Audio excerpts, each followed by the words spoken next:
Assalamualaikum warahmatullahi wabarakatuh.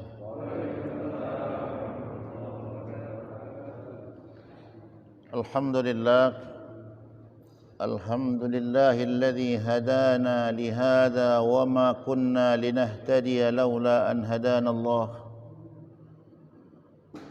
Asyhadu an la ilaha illallah wahdahu la syarika lah. وأشهد أن سيدنا ونبينا محمدا عبده ورسوله لا نبي بعده اللهم فصل وسلم وبارك على سيدنا محمد وآله وأصحابه أجمعين أما بعد. Yang saya muliakan para alim ulama, tokoh masyarakat, tua-tua kampung yang sempat hadir subuh hari ini, bapak, ibu-ibu, para pengurus Masjid Nurul Huda yang telah mengundang kami untuk dapat berkumpul bersama bapak ibu sekalian. Bapak ibu, para hadirin jemaah salat subuh yang dirahmati Allah, alhamdulillah, segala puja dan puji hanyalah milik Allah Subhanahu wa taala. Di pagi hari ini mempertemukan kita semua dalam ruangan masjid ini. Mudah-mudahan pertemuan kita pagi hari ini akan menjadi pertemuan yang mendatangkan rahmat Allah. Mudah-mudahan dengan pertemuan kita di masjid ini akan semakin mendekatkan kita kepada surganya Allah Subhanahu wa taala. Salawat teriring salam semoga selalu tercurah kehadiran baginda Rasulullah sallallahu alaihi wasallam, yang syafaat beliau kita harapkan agar kita mendapatkan pertolongan Allah di akhirat nanti. Bapak ibu yang dirahmati Allah, pada pagi hari ini di awal pertemuan kita meminta kepada Allah Subhanahu wa taala agar kiranya bumi pertiwi yang kita cintai dan seluruh negeri di muka bumi ini akan terhindar segera dari virus corona. Kalau mungkin bapak ibu nonton bola semalam, tengok di Eropa tu tak katik lagi yang pakai masker. Wong sudah bebas. Ketika gol terjadi berpelukan seraminyo. Sedangkan kita di tanah air, wabah ini masih mewabah. Kata baginda Rasulullah, firru minal majzum kama tafirru minal asad. Larilah kalian itu, kata baginda Rasulullah, dari orang atau dari penyakit menular itu, seperti halnya ketika kalian berjalan di tengah hutan ketemu dengan singa, kata baginda Rasulullah. Artinya kita kalau pacak larilah, lari. Pacak menghindari, hindari. Dar'ul mafasid dalam kaidah usul fikih muqaddamun ala jalbil masalih. Menolak sesuatu yang bakal mendatangkan mudarat harus lebih diprioritaskan, lebih diutamakan daripada mengambil sebuah manfaat. Jadi kalau pacak kita menghindari penyakit ini, kita hindari. Minta sama Allah agar kiranya kita dihindari dari fitnah dan bala ini. Bapak ibu yang dirahmati Allah Subhanahu wa taala, kita sering baik dalam khutbah Jumat ataupun ceramah-ceramah harian lain, ustadz atau khatib itu sering membacakan sebuah firman Allah yang terdapat dalam surat Az-Zariyat. Mungkin tidak asing lagi bapak dan ibu dengan ayat ini. A'udzubillahi minasyaitonirrajim. Wa ma khalaqtul jinna wal insa illa liya'budun. Ma uridu minhum min rizqin wa ma uridu an yut'imun. Innallaha huwar razzaqu dzul quwwatil matin. Wa ma khalaqtul jinna, tidaklah kata Allah aku menciptakan jin, tidak juga aku menciptakan manusia ini dengan tujuan lain kecuali sikok, kata Allah. Apa itu? agar makhluk yang aku ciptakan itu, kata Allah, beribadah kepadaku. Ma uridu minhum min rizqin. Aku, kata Allah, tak berharap dari mereka itu, dari kita, min rizqin, agar mereka memberi aku rizki, kata Allah.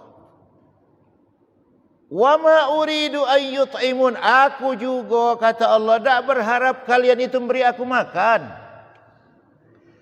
Innallaha huwar razzaqu dzul quwwatil matin. Karena aku, kata Allah, yang memberi kalian itu rezeki dan mempunyai kekuatan yang luar biasa. Dari ayat ini, Bapak dan Ibu yang dirahmati Allah, mungkin sebuah gambaran dalam hidup kita. Begawi kita 8 jam sehari, tidur kita 8 jam sehari, senda gurau, dan anjang sana kemari 8 jam. Tujuan kita tidak kata lain sebenarnya. 24 jam itu nak kita jadikan ibadah dalam hidup kita. Imam Al-Ghazali, Bapak Ibu, pernah memberikan sebuah ilustrasi tentang hidup manusia ini. Menurut hemat beliau, satu hari satu malam itu terdiri dari 24 jam. 24 jam. Kalau manusia itu nak hidup sehat, kata Imam Ghazali, dia pandai-pandai membagi 24 jam itu menjadi pembagian yang baik. Kata Imam Ghazali, 8 jam manusia itu habiskan waktunya untuk berusaha mencari kehidupan dunia ini. Begawi kita, yang sekolah-sekolah, yang kuliah-kuliah, 8 jam. Lebih dari 8 jam, tak sihat lagi badan kita. 8 jam, kata Imam Ghazali, kita gunakan untuk istirahat, untuk tidur. Atau untuk istirahat lain. 8 jam lainnya, kata Imam Ghazali, barulah itu ada solatnya di situ, ada doanya di situ, ada canda tawanya di situ, ada kita anjang sana kemari dengan keluarga, ke pasar dan lain sebagainya, ada di situ. Kata Imam Ghazali, kalau seandainya manusia itu dikaruniakan Allah dengan umur 60 tahun, Bapak dan Ibu, maka 20 tahun umurnya habis cuma buat tidur. 20 tahun hidupnya habis cuma untuk mencari hidup di dunia ini. 20 tahun sisanya baru kita gunakan untuk beribadah. Itu kalau kita nemenian ibadah 8 jam sehari. Ini semayang fardu bina 5 menit berpanasan.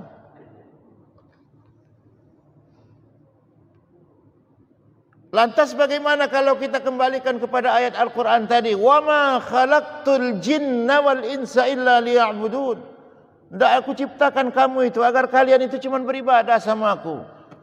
Menjadi pertanyaan dalam hidup kita, seberapa banyak porsi hidup kita sudah kita persembahkan untuk Allah Subhanahu wa taala? Seberapa banyak umur kita sudah kita habiskan untuk dekat sama Allah Subhanahu wa taala?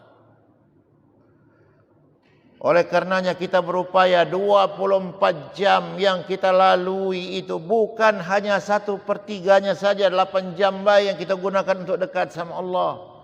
Tapi kalau pacak 24 jam itu kita gunakan semuanya untuk Allah Subhanahu wa taala. Kita tidur karena Allah, kita berusaha karena Allah, dan apalagi kita beribadat pasti karena Allah. Oleh karenanya Bapak dan Ibu yang dirahmati Allah, di kesempatan subuh hari ini, suasana sejuk ini, paling tidak hati kita nak kita sejukkan, Pak, untuk kita kembalikan bahawa asal Allah menciptakan diri kita ini untuk beribadat. Sejauh mana sudah kita habiskan umur kita untuk beribadat? Oh Ustaz, muda dulu gawe kun segala macam gawe, laku gawe ke galau. Mak mana nian aku nak ibadat? Gawe sano laju, gawe sini laju, gawe tak benar ini laju, gaju galau waktu muda dulu Ustaz. Apa dak katik lagi yang nak aku harapkan dari Allah, sebab ciptaan Allah yang untuk beribadat tidak ada kugawakan untuk beribadat. Pak Rasulullah sallallahu alaihi wasallam pernah mengingatkan kita, kullu bani Adam khata'un, kata baginda Rasulullah. Seluruh manusia ini pasti punya salah, punya dosa galau, kata baginda Rasulullah. Wa khairul khatta'in, akan tetapi kata baginda Rasulullah, sebaik-baik mereka yang banyak salah, banyak dosa adalah mereka yang segera meminta ampun kepada Allah Subhanahu wa taala. At-taibu minadz-dzambi, kata baginda Rasulullah, orang yang bertaubat, orang yang meminta ampun kepada Allah atas semua dosa yang pernah ia lakukan. Ketika dia meminta ampun itu, maka ketahuilah dosanya sudah diampuni oleh Allah Subhanahu wa taala. Jadi tidak usah lagi kita nak nyingok latar belakang kita yang kelam dulu. Yang ada ini kita tapak ke depan itu dengan lebih baik daripada ke belakang. Oleh karenanya Bapak dan Ibu, pagi hari ini kita berbicara tentang masalah ibadah kita kepada Allah Subhanahu wa taala. Terus ibadah ini Bapak dan Ibu nak diterima oleh Allah, kalau ibadah ini nak dijalankan satu dengan ikhlas. Ikhlas kita beribadat karena Allah Subhanahu wa taala. Jangan kita beribadat hanya sekedar untuk mendapatkan status sosial kita di tengah masyarakat. Jangan kita beribadat sekedar untuk dianggap, agar kita ini dianggap orang kiai, dianggap sebagai ustaz. Jangan kita beribadat karena tidak enak dengan manusia, Pak. Kalau itu yang melatari niat kita beribadat, maka nilainya nol di hadapan Allah Subhanahu wa taala. Beribadahlah karena Allah. Inna salati wa nusuki wa mahyaya wa mamati lillahi rabbil alamin. Salatku, ibadahku, hidupku, matiku, semuanya karena Allah Subhanahu wa taala. Nah, itu jangan sekadar jargon di lidah kita baik. Tapi nak kita tetapkan niat dalam hidup kita, bahwa hidupku ini lillahi ta'ala. Kalau kita beribadah Bapak dan Ibu, tidak apa istilahnya itu, tidak karena Allah Subhanahu wa taala semata, biasanya ibadah kita itu jadi hampar, Pak. Hampar itu tidak kati rasa. Tidak kati rasa itu tidak membekas dalam kehidupan kita. Tapi kalau ibadah itu karena Allah Subhanahu wa taala, lihatlah Pak, wong yang rajin solat, subhanallah, rajin solat, dan solatnya itu ikhlas semata-mata karena Allah, tingkah lakunya, tutur bahasanya, dan keberadaan dia itu subhanallah dirindukan oleh orang banyak. Wong yang rajin solat semata-mata karena Allah, mulutnya itu layyin, kata orang para ulama, layyin itu apa? Sejuk, menyejukkan pendengaran orang lain. Tapi kalau orang galak marah, dia rajin sembahyang, tapi itu tanda tanya sembahyangnya itu, Pak. Ya, Bu ya. Galak nyegak bini. Dia rajin sembahyang tapi nyegak bini terus. Tandalah sembahyang itu masih ada yang salah. Bini itu nak dinikahi bukan untuk disegai. Marahi sekali-sekali, yang tiap hari menyegak bini, itu tidak mencerminkan wong sembahyang, Pak. Orang solat itu Bapak dan Ibu, keberadaannya selalu dirindukan oleh orang banyak, Pak. Kapan dia kumpul, wong kepengen nak kumpul dengan dia. Kalau dia tidak kati, wong ngomong ke dia, di manalah kawan kita siko itu. Itu tandanya wong semayang benar-benar karena Allah. Itu yang pertama. Yang kedua Bapak dan Ibu yang dirahmati Allah, ibadah kita ini bakal diterima oleh Allah kalau ibadah kita ini didasari dengan ilmu. Jangan beribadat ni asal melok-melok wong baik. Wong mengapa kau sembahyang subuh 2 rakaat? Bingung dia, Pak. Lah kelewat habis bingung ngapa sembahyang subuh 2 rakaat? Aku nyingok bak aku dulu sembahyang subuh 2 rakaat. Jadi aku melok subuh 2 rakaat. Orang yang ibadah seperti itu, Pak, yang tidak didasari dengan ilmu, maka ibadahnya itu juga tidak membekas kan. Utamanya nyangkut masalah solat, Bapak dan Ibu, tolong kita ini sembahyang. Kalau di tempat aku di Tangguh Takat sana, Pak. Kalau sembahyang tarawih itu imam tu ngebut, masya Allah tuh. Tak usah nak ngomong kenyang lagi aku. Allahu Akbar, Allahu Akbar. Kadang-kadang makmum itu mulutnya belepot-lepotan ngejar bacaan tu, masih tak terkejar juga saking cepatnya imam itu. Aku sering ngomong sama jemaah sekalian, kalau ketemu dengan imam yang ngebut model Mei itu, tidak usah berbacaan lagi kamu. Karena berbacaan itu, Bu, hukumnya sunat. Yang penting tumakninanya di situ, karena tumaknina itu rukun. Itu satu. Yang kedua, mana yang rukun, mana yang wajibnya, kalau pacak nak kita jalani dengan benar. Kumpul kita di masjid model ini, Pak. Tidak usahlah kita nak ceramah umum yang luar biasa tinggi-tinggi itu. Coba kita belajar nak ngeluruskan bacaan Fatihah dulu dengan sanad, dengan jalan yang benar. Karena Fatihah ini rukun. Bismillahirrahmanirrahim. Alhamdulillahi rabbil alamin. Ar-Rahmanir-Rahim, Maliki Yaumiddin. Sanadnya jelas, Pak. Bukan masalah suaranya bagus tak bagus, bukan, tapi benar dan tidak benarnya tajwidnya. Sifat-sifat hurufnya, terutama kita yang sudah dianggap oleh masyarakat kita untuk tampil bisa menjadi imam, menjadi khatib, tolonglah. Oh, Ustaz, umur 60 tahun, maluan kalau nak baca. Jangan malu, Pak. Tak kata istilah cukup kita belajar terus. Huruf alif, sifatnya model mana, posisi lidahnya mana, giginya model mana, mengot, mencong mulutnya model mana. Sifatnya bukan pecah kita alif, ba, ta, dah. Tapi ada sifat-sifat yang harus kita lakukan. Karena ini rukun, Pak. Kalau kita sudah belajar, adapun setelah belajar masih belum kenonian, itu urusan Allah Subhanahu wa taala. Yang penting kita belajar. Alhamdulillahi rabbil alamin. Ar-Rahmanir Rahim, Maliki Yaumiddin.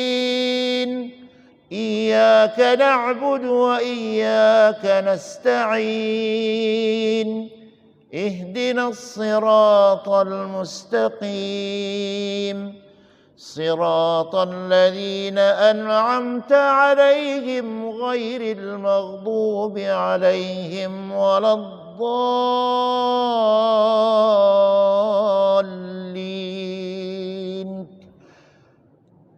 Siratal ladzina an'amta 'alaihim. Ada yang berhenti di situ. Ada yang tidak berhenti, Pak. Kadang-kadang ada yang bertanya-tanya, ngapa berhenti dengan tidak berhenti, Ustaz? Ini, Pak, Al-Fatihah ini dikenal dengan Sab'ul Mathani. Artinya 7 ayat yang diulang-ulang. Bagi orang yang membaca Fatihah diawali dengan Bismillah, maka dia beranggapan Bismillah itu adalah bagian dari ayat Fatihah. Karena itu orang yang membaca Bismillah di Fatihah, dia tidak berhenti di ghairil maghdubi alaihim.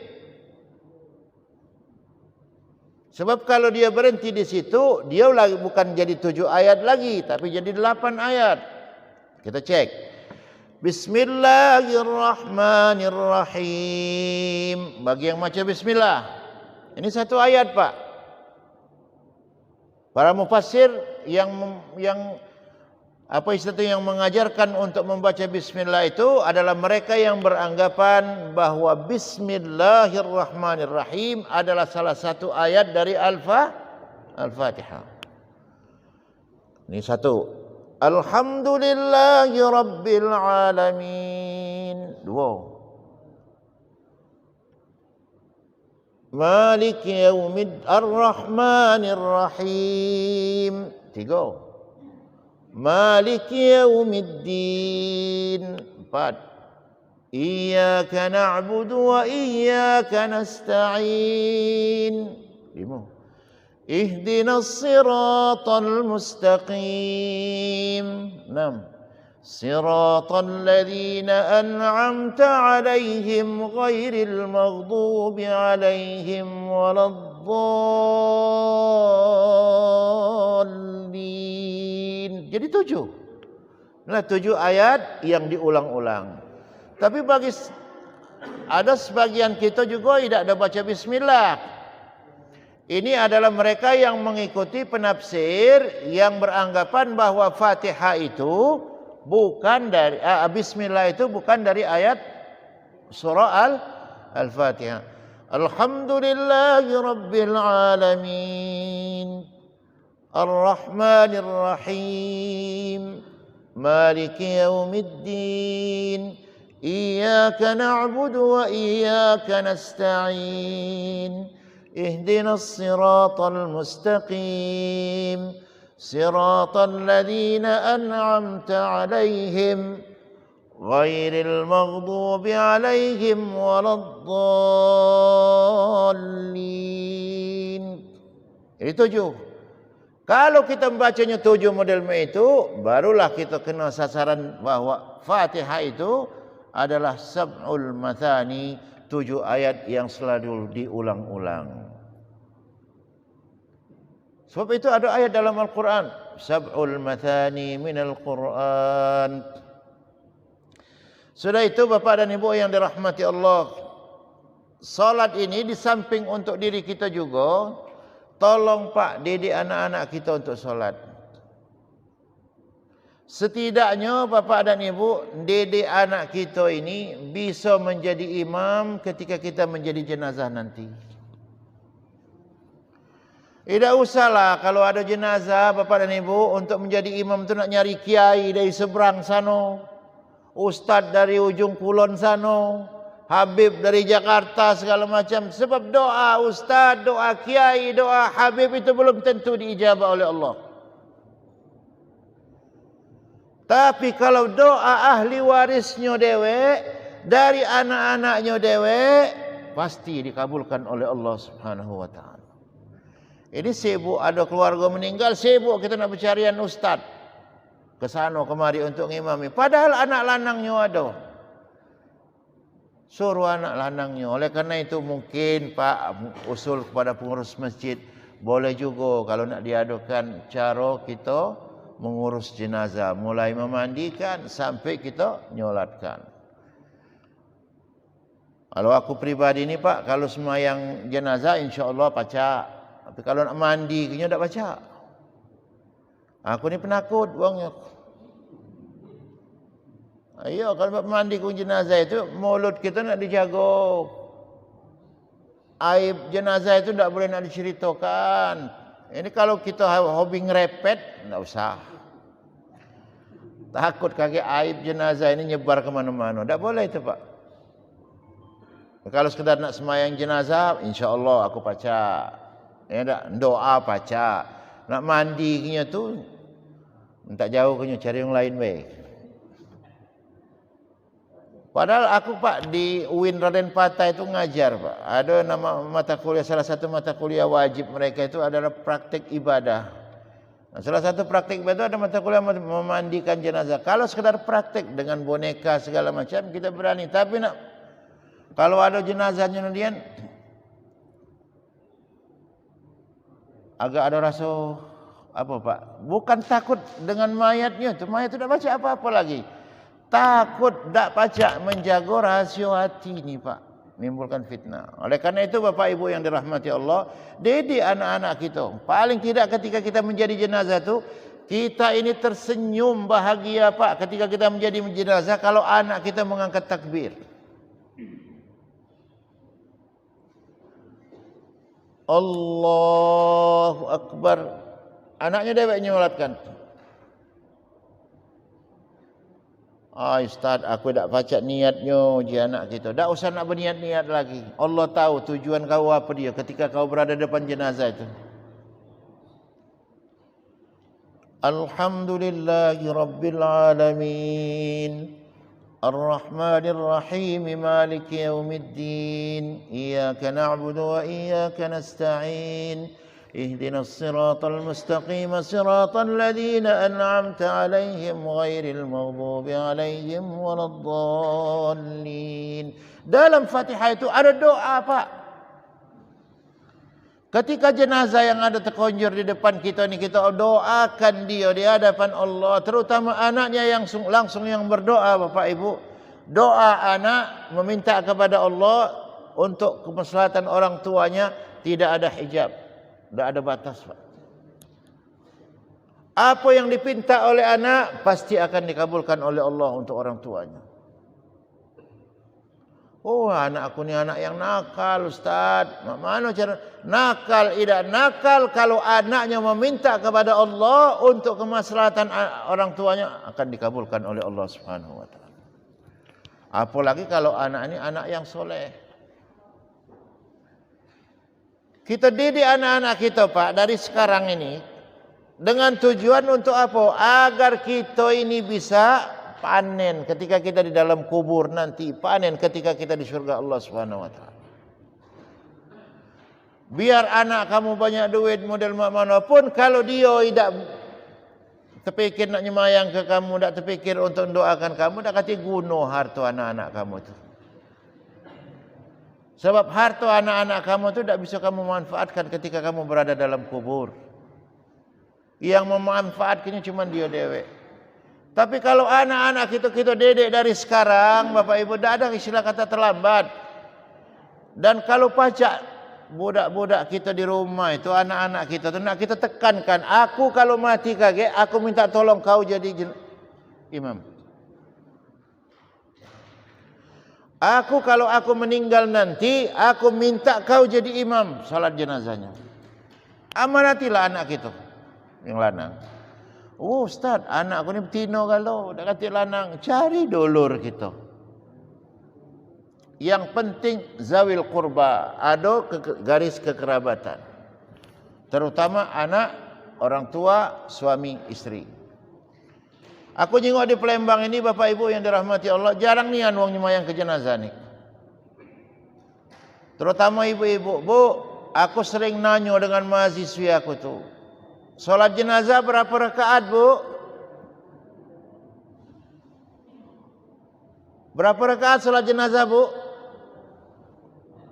4 rakaat. Ada 2 rakaat, ya kan, Pak? Memang itu pertanyaan jebakan, Pak. Tapi bagi wong yang tidak terjebak, dia tahu tak kati rakaatnya dalam salat jenazah.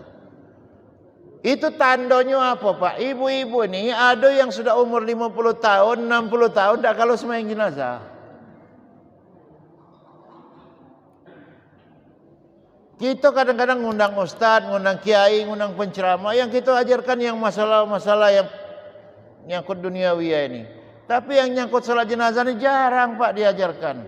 Oleh karenanya ini aku satu pertanyaan. Salat jenazah berapa rakaat? Ada 2. Oh, 4. Yang 4 tadi bantah-bantah. Tidak, 2. Padahal salat jenazah tak kata rakaatnya kan, Pak. Itu kan satu pertanyaan bahwa banyak ibu-ibu dah sembahyang jenazah. Lantas kalau ibu-ibu tidak kalau sembahyang jenazah, kalau ada karib kerabatnya yang meninggal, apa dia gawe kamu?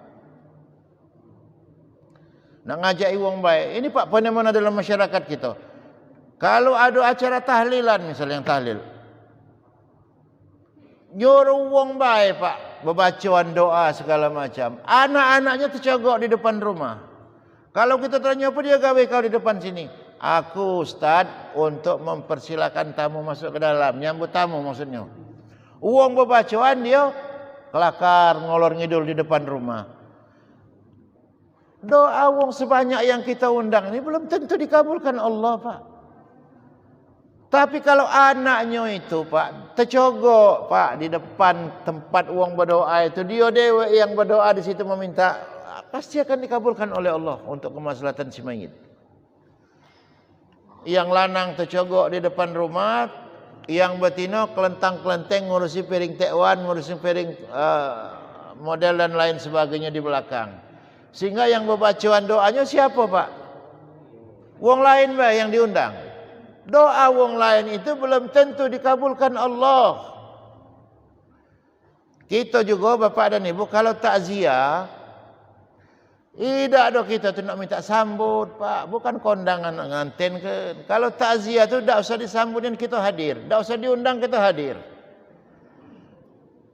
Ini kadang-kadang Bapak dan Ibu yang dirahmati Allah nak diundang nian baru terjogok datang. Ataupun kalaupun tidak diundang dia tidak datang. Nah yang model itu tidak bagus Pak. Ada salah. Oleh karena itu Bapak dan Ibu, beribadahlah kita dengan ilmu. Dan persiapkan diri kita ini agar kita ini bisa mencapai apa yang diharapkan oleh Allah Subhanahu wa taala dengan tujuan utamanya agar kita beribadah kepada Allah. Kalau kita sudah dapat beribadah kepada Allah dengan sempurna, ya. Kalau kita sudah dapat beribadah dengan sempurna Bapak dan Ibu, insya-Allah hidup kita ini, keberadaan kita ini dirindukan oleh orang banyak. Ketika kita di dunia ini kita dirindukan oleh orang banyak, ketika kita di alam kubur para malaikat Allah merindukan kita, dan ketika kita sudah berada di akhirat nanti para kiraman katibin, sudah itu malaikatul muqarrabin, semuanya mengharapkan kehadiran kita segera untuk berkumpul dengan mereka di syurganya Allah Subhanahu wa taala. Oleh karenanya Bapak dan Ibu, mungkin kita ada sisi tanya jawab nyangkut masalah salat jenazah, nyangkut masalah ketulusan hati, nyangkut masalah yang lain. Seandainya mampu aku jawab. Kalau tidak bisa aku jawab, maka itu jadi PR. Aku cari jawabannya untuk kita pelajari bersama-sama. Ustadz, kiai itu bukannya betul galau Pak. Belum tentu. Oleh karena itu kita nak menjawab pertanyaan orang itu dengan jawaban yang ada dasar. Jangan ngolor ngidul baik. Paling tidak landasan kita Quran, hadis Rasulullah dan lain sebagainya. Mudah-mudahan Allah memberikan kekuatan kepada kita untuk bisa menjadi hamba Allah yang selalu beribadah kepada Allah. Hadanallahu wa iyyakum ajma'in. Assalamualaikum warahmatullahi wabarakatuh.